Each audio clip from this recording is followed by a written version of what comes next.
The morning sun spread a golden glow over the quiet neighborhood. Rows of tidy houses lined the streets, their green lawns cut neatly, and mailboxes stood proudly at the edge of each yard.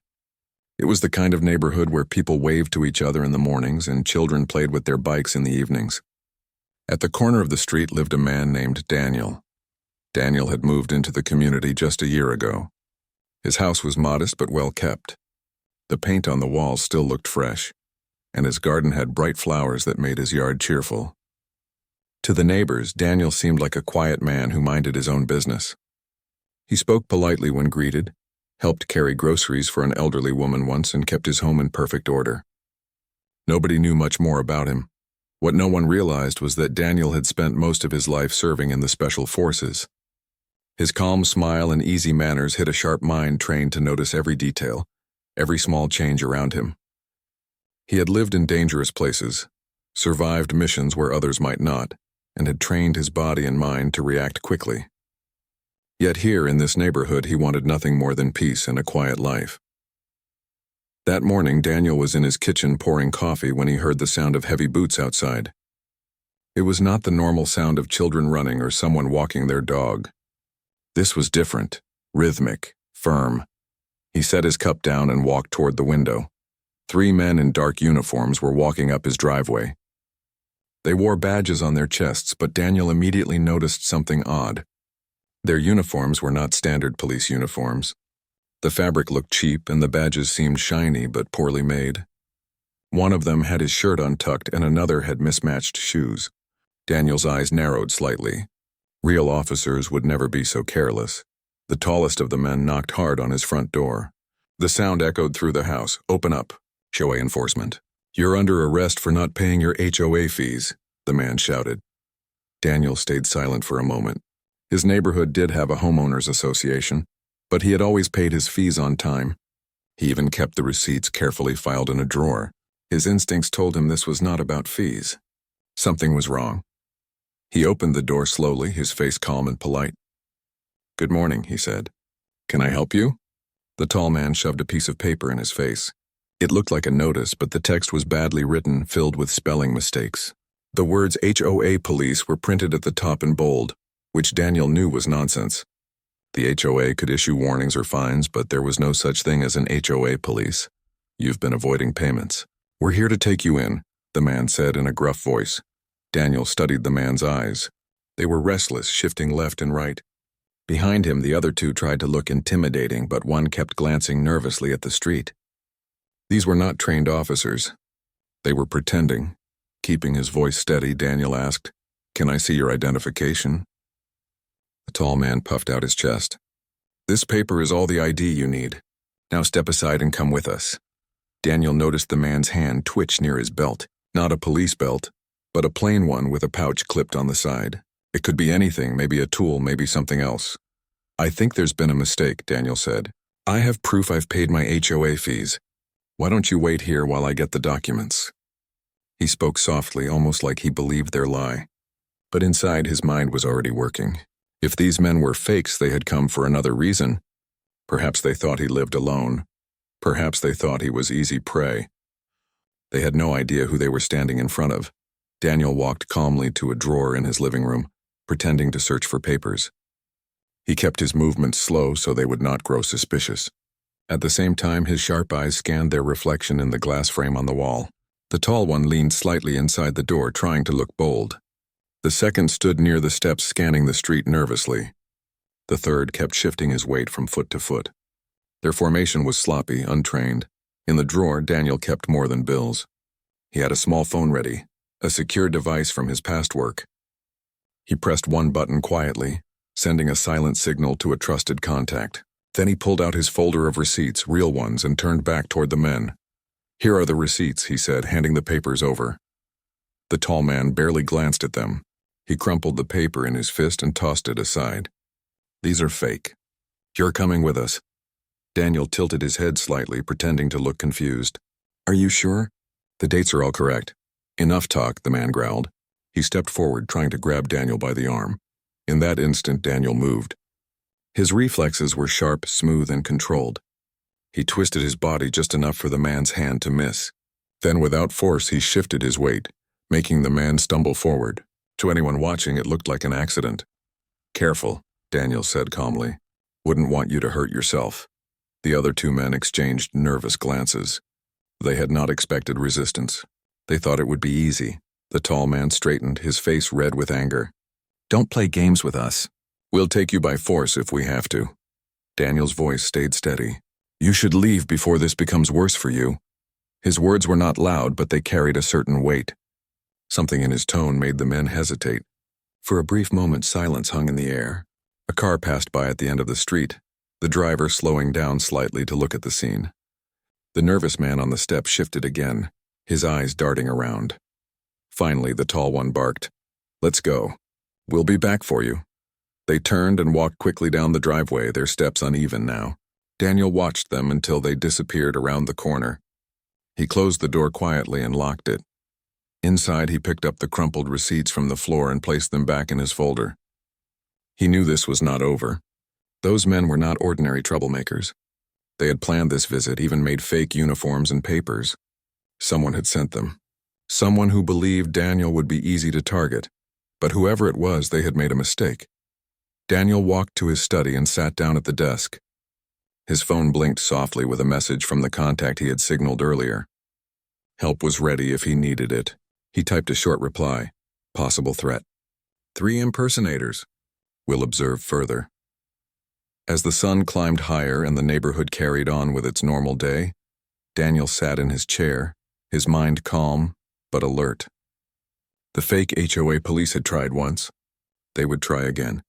And when they did, they would discover that the quiet man in the corner house was not who they thought he was. The game had just begun.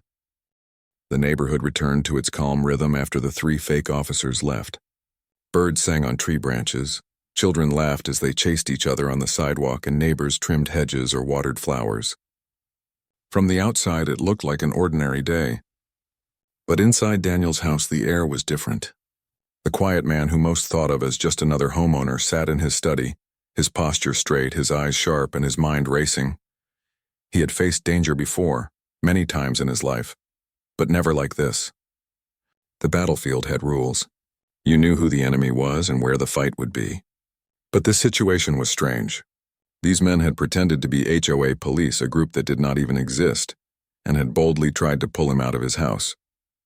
Someone had given them this mission. Someone believed Daniel was a target worth the risk. Daniel leaned back in his chair and thought carefully. Who would send such imposters? Why would they want him to leave his house under false charges? He had no debt. He had no public enemies. Most of the neighbors hardly even knew him. But his past, his years in special forces, taught him never to trust appearances. There were always reasons, even if they were hidden.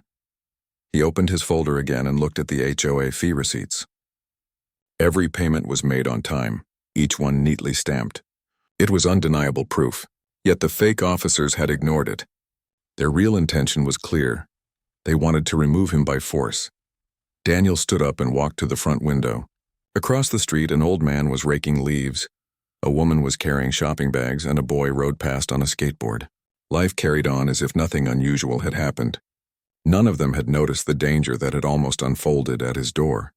His eyes caught a detail. A black car was parked 2 houses down, not in any driveway but along the curb. Its windows were tinted dark.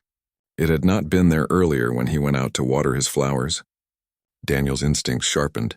He watched the car without moving. After several minutes, the door opened slightly and a figure inside adjusted something, perhaps a camera, perhaps binoculars. Then the door closed again. Daniel's suspicion grew. The 3 fake officers had left, but someone was still watching him.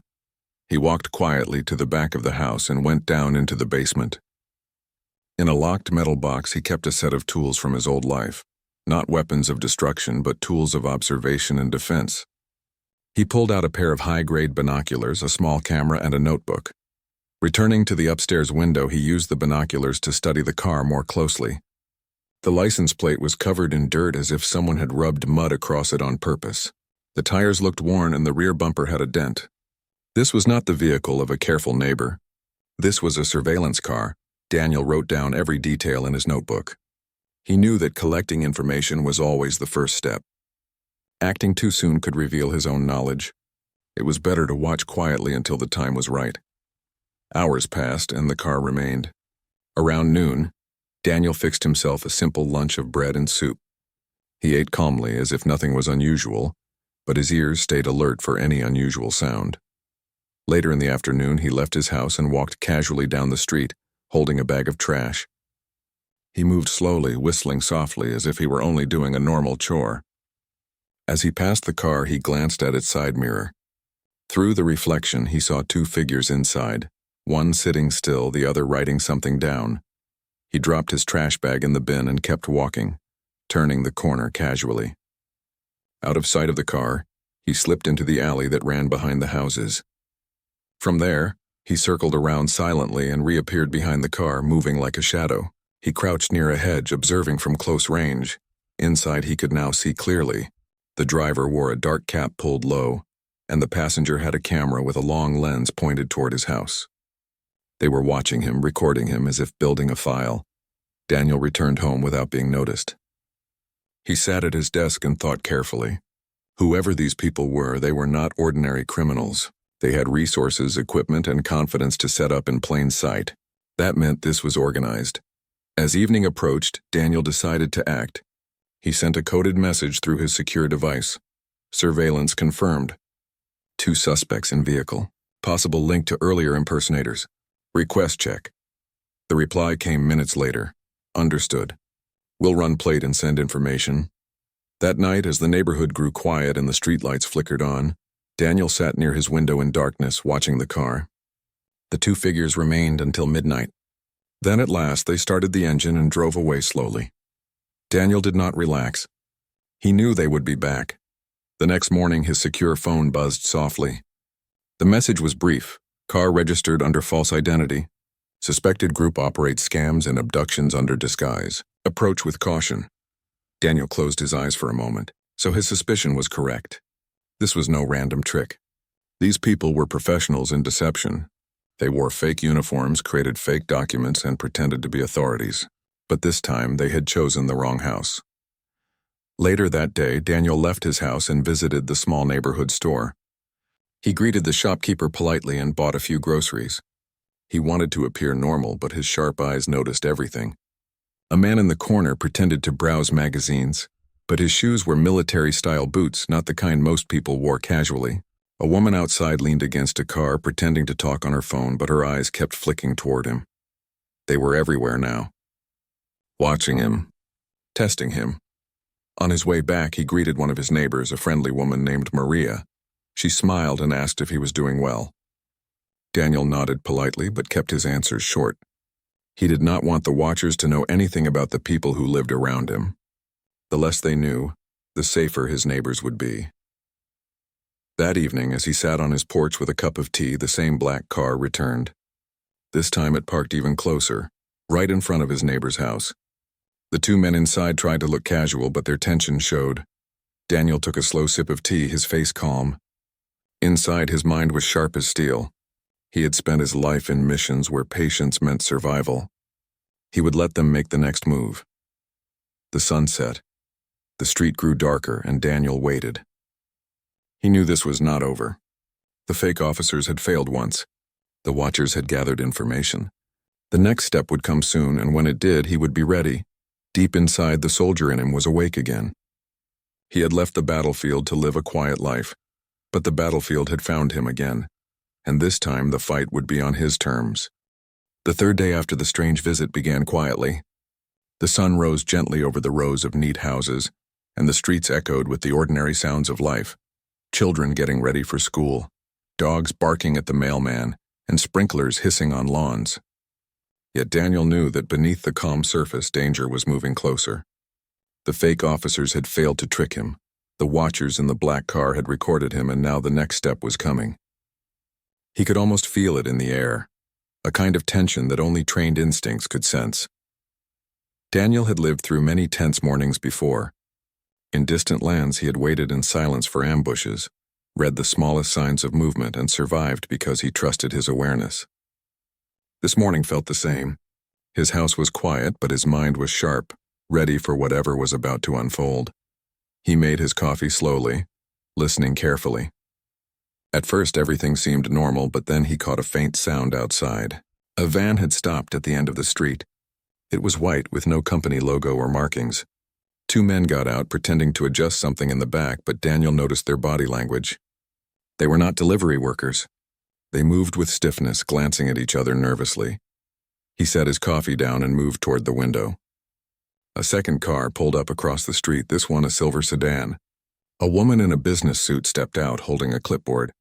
She looked like an HOA representative, but Daniel recognized the trick at once. Her shoes were too heavy, the kind often worn by people in tactical training, and her eyes scanned the area like someone measuring risks, not like a casual worker. Daniel breathed deeply, steady and calm. The imposters were back, this time with a larger plan. They had the van, the car, the woman with the clipboard, and likely more waiting nearby. It was a staged operation, designed to look official, but underneath it was nothing but deception. Moments later, the knock came. Firm, rehearsed. Daniel opened the door, his expression calm. The woman with the clipboard gave a polite smile. "Good morning, sir. I am here on behalf of the Homeowners Association," she said. "There seems to be a serious issue with your property and your past dues. I will need to ask you some questions and possibly take you with us for further review."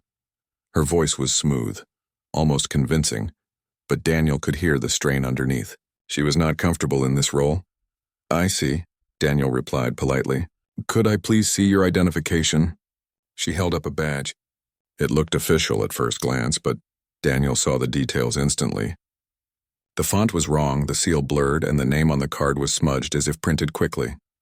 "Interesting," Daniel said softly. "Would you like to step inside while I gather my documents?" The woman nodded, signaling to the men near the van. At once they began moving forward. Daniel stepped back, his mind already preparing.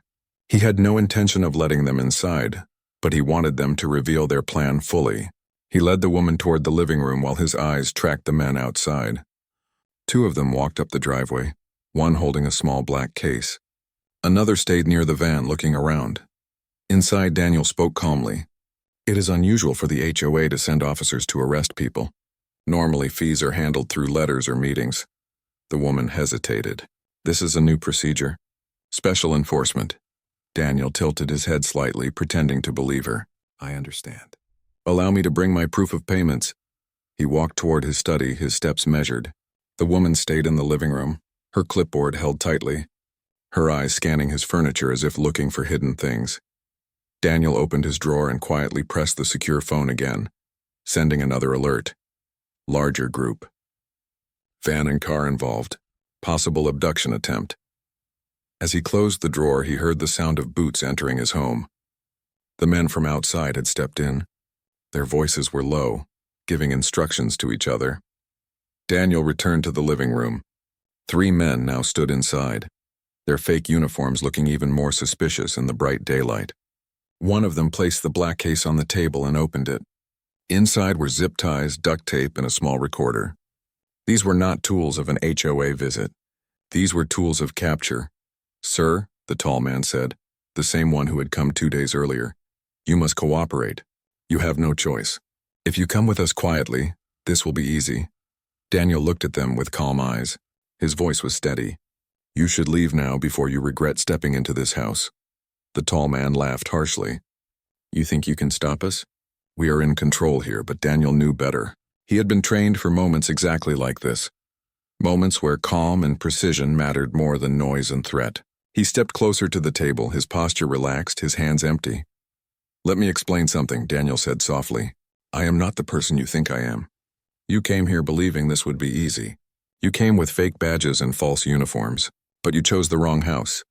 Before they could react, Daniel moved. His hand snapped forward, closing the black case with force and trapping the tall man's hand inside. The man cried out. But Daniel was already turning, shifting his weight, and using the tall man's body as a shield against the others. The second man lunged forward, but Daniel kicked the table, sending it crashing into his legs. He stumbled, dropping the recorder. The third man froze for a second, unsure what to do. "Out!"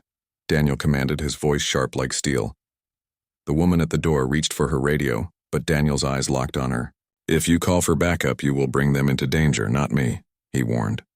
His voice carried such certainty that she hesitated. The tall man, clutching his hand, shouted in pain. "He's too strong, get him now." The other two tried again, but Daniel moved with controlled precision. He twisted one man's arm, guiding him toward the door, and with a single push sent him stumbling outside. The other tried to grab him, but Daniel sidestepped and struck his shoulder, making him collapse to the floor. The living room was silent except for heavy breathing. The imposters had not expected resistance. They thought they would walk in, bind him, and leave. But now their plan was broken. The woman with the clipboard stepped back, fear flashing in her eyes. "This isn't over," she whispered before running out the door. Daniel stood still, his chest rising and falling slowly. The tall man crawled toward the exit, dragging his injured hand, while the one on the floor struggled to get up. Daniel let them go. Chasing them now would reveal too much. He wanted them to retreat, to report their failure, to make the hidden hand behind them show itself more clearly. He locked the door once they were gone. The room was a mess, the table overturned, the black case left behind in their hurry. Daniel picked it up and examined it. The tools confirmed everything. They had not come for HOA fees. They had come to capture him.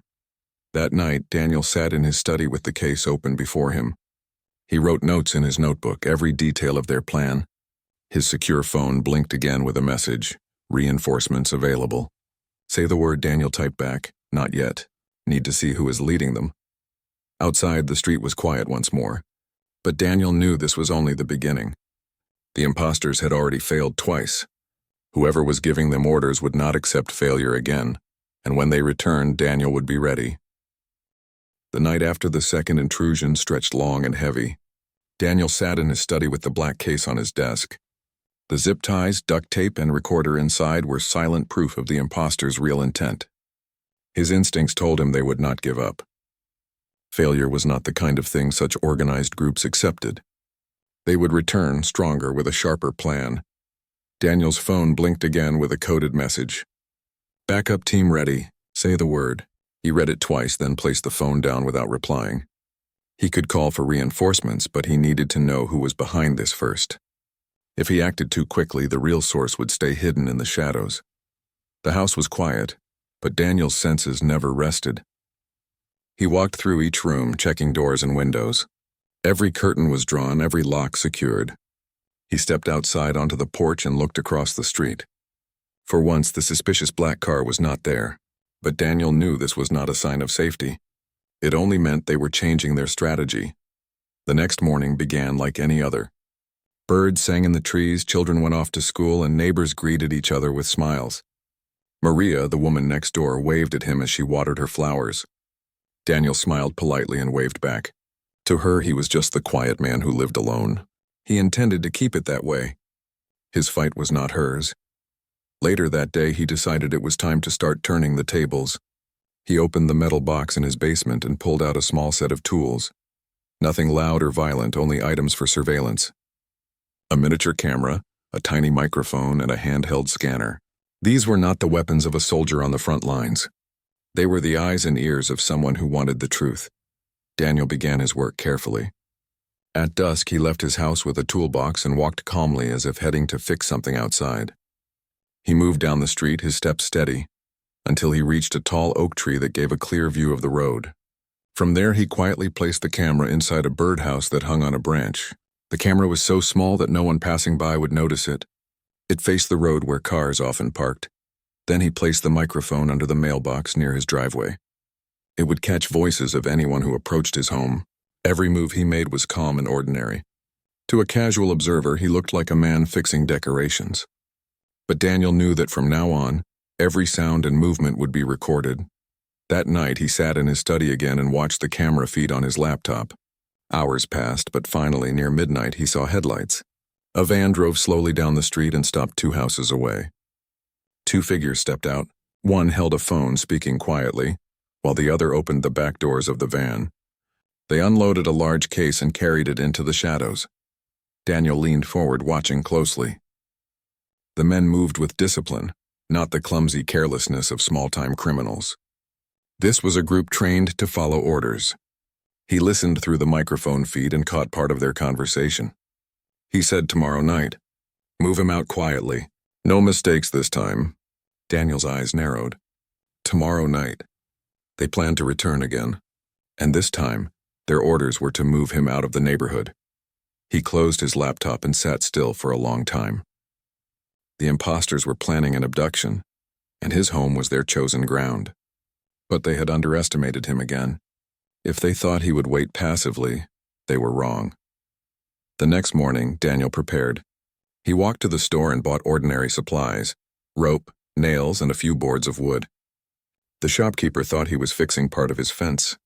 Daniel gave a polite smile and nodded, carrying the materials back home. In truth, he was setting traps. By noon, his work had begun. Inside the house, he arranged the furniture so that anyone forcing entry would face obstacles. A chair placed just slightly in the way of the hallway. A rug folded at the corner to trip careless feet. A lamp angled so that its reflection revealed anyone standing by the window. He even prepared the back door. To anyone else, it looked like a normal exit, but Daniel rigged it with a simple trick. A thin wire tied to a small bell near his study. If anyone tried to sneak in through the back, the bell would ring softly, alerting him. By evening, his preparations were complete. Daniel moved calmly through the house, double-checking each detail. His traps were not dangerous, they would not harm anyone, but they would slow intruders down, confuse them, and give him the upper hand. That night, as the neighborhood grew dark, Daniel sat in his living room chair with the lights off. His secure phone rested on the table beside him, his notebook open. The clock ticked softly, each second stretching long. Then at exactly midnight, the van returned. Through his window, Daniel saw its headlights cut across the street before they turned off. The camera feed on his laptop confirmed it. 4 figures stepped out this time, all dressed in dark clothing. 2 carried cases, 1 held a crowbar, and the last stood back, clearly the lookout. They moved quickly, approaching his house from the side. The lookout spoke into a radio. Daniel listened through the microphone feed. He's inside, lights are off. We go in now. Daniel breathed slowly, his body calm but ready. He had faced armed enemies before. These intruders thought they were predators, but in truth, they were walking into the lair of someone far more prepared. The first man tried the back door. As the crowbar pressed against the lock, the small bell in Daniel's study rang softly. He smiled faintly. They had triggered his warning. The door opened and 2 figures slipped inside. They moved with confidence, their flashlights flicking across the kitchen. But as they stepped into the hallway, one tripped over the folded rug. He cursed under his breath, the sound caught clearly by the microphone. The second man helped him up, but their rhythm was broken. Meanwhile, the other 2 men approached the front. They forced the lock and entered, stepping into the living room. But Daniel was no longer there. He had already moved silently into position, blending with the shadows of the house he knew so well. The intruders whispered to each other, their voices tense. Check upstairs. He must be sleeping. One of them started toward the staircase, but as he passed the lamp angled toward the window, his movement reflected faintly on the glass. Daniel saw it clearly from his position. He waited until the man's foot touched the first step. Then Daniel acted. He stepped out from the shadows, his voice calm but powerful. You should stop now. The men froze. Their flashlights swung wildly, searching for him. But by then it was too late.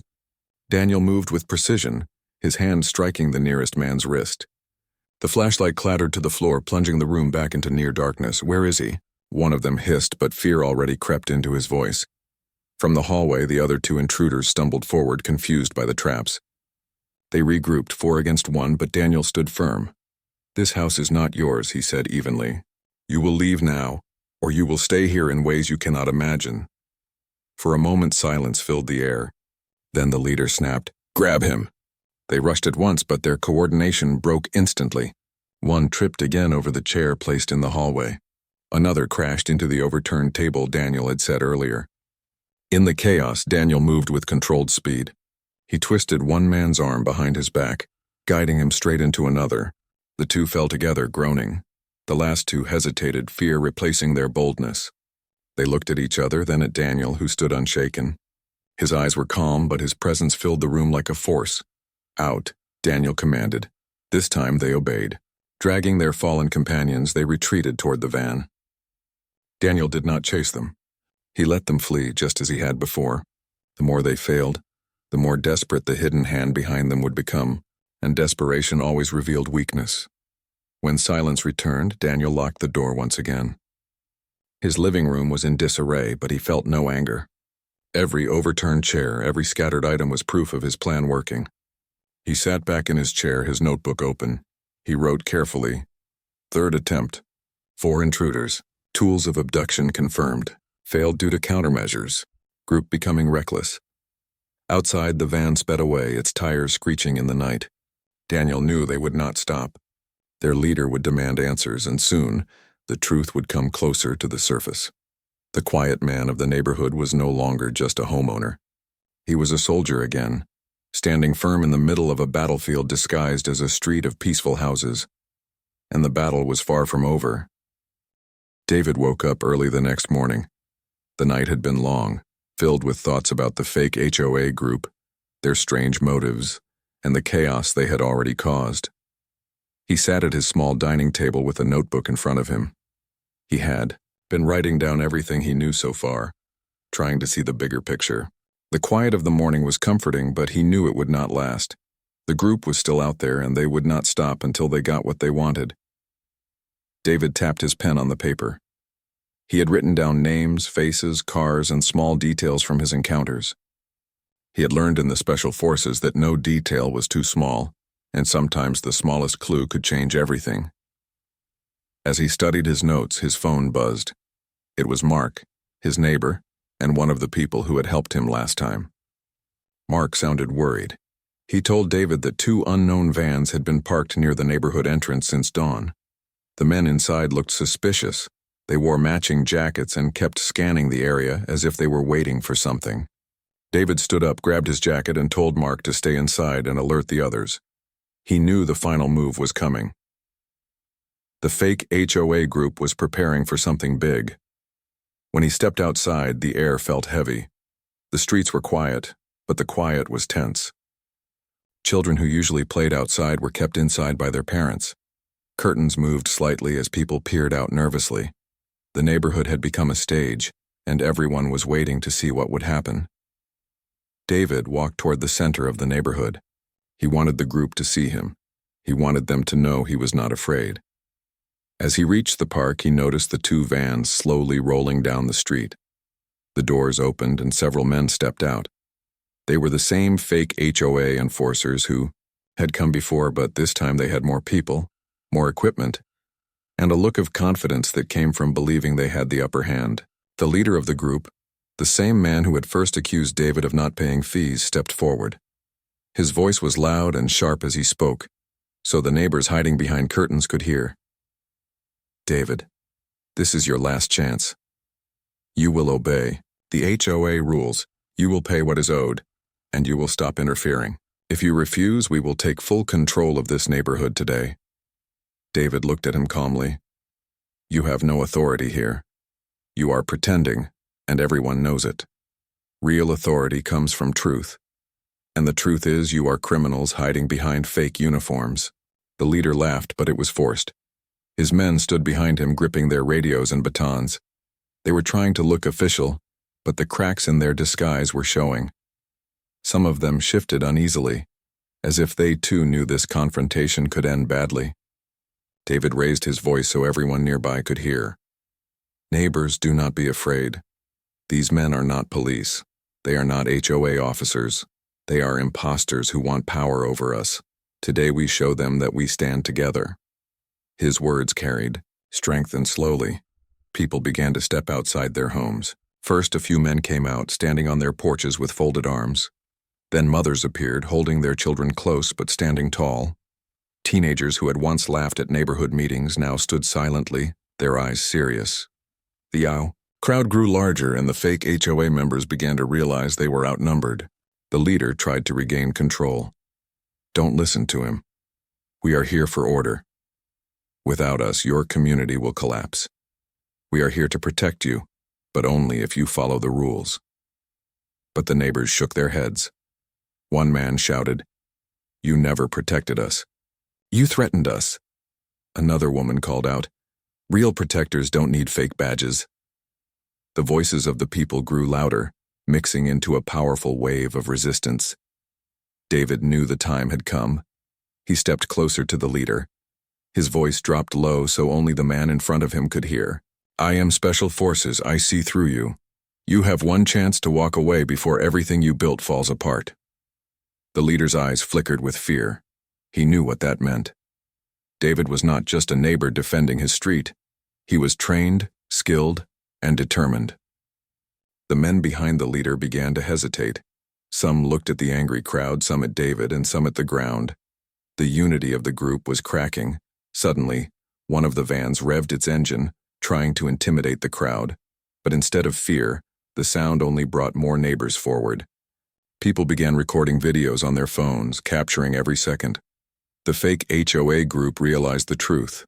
Their masks were falling, and the world would see them for what they were. David raised his hand and gave a signal. It was not to his neighbors, but to a car parked far down the street. The car door opened, and 2 real law enforcement officers stepped out. David had contacted them earlier, giving them evidence he had gathered. He had been patient, waiting for the right moment when the fake HOA would show themselves fully. The sight of the officers walking toward the crowd broke the last bit of confidence in the fake HOA group. Panic spread among them. Some tried to argue, claiming they were the real officers, but their fake badges could not stand against real ones. Some tried to run, but neighbors blocked their paths. Others simply dropped their radios and surrendered. The leader was the last to stand. He glared at David, but the fire in his eyes had burned out. When the real officers took him by the arm, he did not resist. His dream of control had ended in front of everyone. The neighborhood erupted with relief. People clapped, cheered, and hugged one another. Children laughed as if a heavy cloud had lifted. For the first time in weeks, the air felt clean and safe again. Mark ran up to David, his face bright with admiration. "You did it. You saved us." David shook his head. "We did it. All of us. Together we stood against fear. And together we won." That evening, the neighborhood held a small gathering in the park. People brought food and drinks, sharing stories of what had happened. They laughed about how scared they had been at first and how strong they felt now. The fake HOA group was gone, and the neighborhood was free. David sat on a bench, watching the people smile. For him, this was the true victory. Not the fight, not the strategy, but the unity of ordinary people who found courage when they needed it most. As the sun set, children ran across the grass, playing without fear. Parents talked about new plans to create a real neighborhood committee, one that worked with honesty and fairness. The community had been tested, and they had passed.